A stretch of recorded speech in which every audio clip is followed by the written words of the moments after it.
চলুন আজ জেনে নেওয়া যাক এক অন্যরকম সাধকের কথা, শ্রীরামকৃষ্ণ পরমহংস আর তার সেই সহজ বার্তা।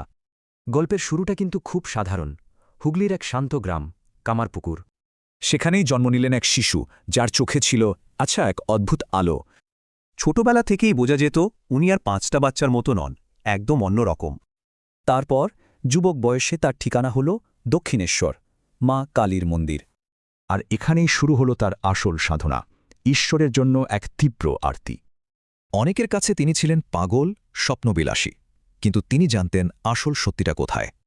তার জীবনের মূল উপলব্ধি ছিল খুব সহজ, যত মত তত পথ। তিনি শুধু মুখেই বলেননি, নিজে হিন্দু, মুসলিম, খ্রিস্টান সব পথেই হেঁটে দেখেছেন। আর এই সব পথ ঘুরে এসে তিনি পৌঁছালেন এক খুব সহজ কিন্তু গভীর এক সিদ্ধান্তে।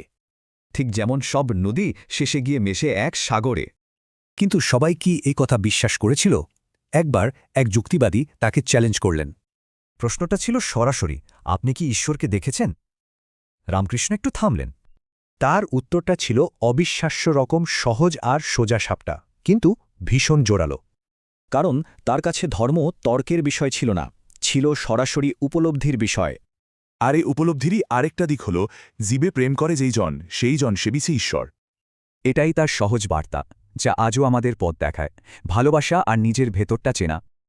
তাহলে কি বলা যায়, ঈশ্বরের আসল খোঁজটা শুধু মন্দিরে নয়, মানুষের মধ্যেই লুকিয়ে আছে।